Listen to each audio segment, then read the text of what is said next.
ආයිබෝවන් කියලා ප්‍රාර්ථනා කරනවා ඔයාලා හැමෝටම. ගිනි ගහන මත්දහනේ සූර්ය අතුරුදහන් වීමට නියමිතයි. සූර්යාගේ එළිය ක්‍රමයෙන් අඩු වී ගොස් ඝන අන්ධකාරයක් පැමිණෙනවා. පෘථිවිය උෂ්ණත්වය පහත වැටි ඔබට අමුතු සීතලක් දැනෙනවා. කුරුළු නාදය නැවති ලෝකයම නිහඬ වෙනවා. මේ ළඟදීම අනිවාර්යයෙන්ම සිදුවන්නට නියමිත දෙයක්. එසේනම් මේ ශතවර්ෂයේ දීර්ඝතම සූර්යග්‍රහණයට සූදානම් වෙන්න. 2027 අගෝස්තු 2 වෙනිදා සූර්යා, චන්ද්‍රයා සහ පෘථිවිය ඇදහිය නොහැකි ලෙස සර්ව සම්පූර්ණවම එක පෙළට පිහිටන විට මෙය සිදුවීමට නියමිතයි. මේ සාමාන්‍ය සූර්යග්‍රහණයක් නෙවෙයි. සාමාන්‍යයෙන් සූර්යග්‍රහණයකදී අඳුරු වන්නේ තත්පර කිහිපයක් හෝ වැඩිම වුණොත් මිනිත්තුවයි 2යි. නමුත් මෙය මිනිත්තු 6ක් වැනි කාලයක් ඝන අන්ධකාරයේ පවතිනවා. මෙහිදී ඔබට කාලය නැවතුණා වගේ දැනේවි. නමුත් ගිනි ගහන මත්දහනේ පැමිණෙන මේ ඝන අන්ධකාරයේ හැම තත්පරයක්ම දැනෙන්නේ පැයක් වගේ.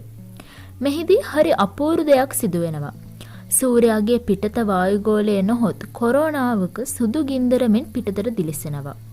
මතක තබා ගන්න අභ්‍යවකාශය තුල දීප්තිමත්ව දිලිසෙන ඒ සුදු ගින්දර දැකගත හැකිවන්නේ ඉතාමත් කලාතුරකින්. තාරකා විද්‍යාඥයින්, ඡායාරූප ශිල්පීන්, සංචාරකීන් එම අවස්ථාව එළඹෙන තෙක් නොයිවසිල්ලෙන් බලා සිටිනවා. නමුත් අවාසනාවකට මෙන් මේ සූර්යග්‍රහණයේ ඝන අන්ධකාරය සම්පූර්ණ වශයෙන්ම ලංකාවට වැටෙන්නේ නැහැ.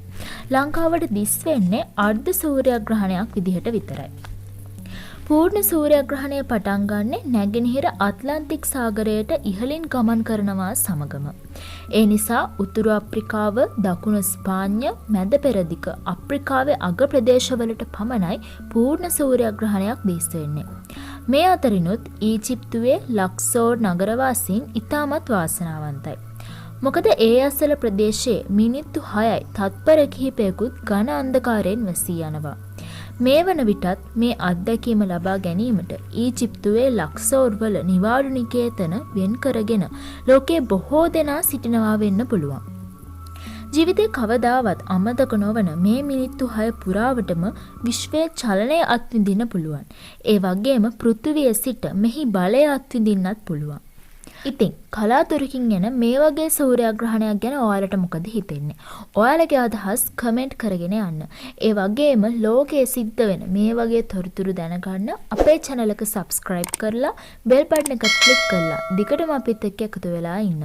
ඔයාලා හැමෝටම සුබ දවසක්.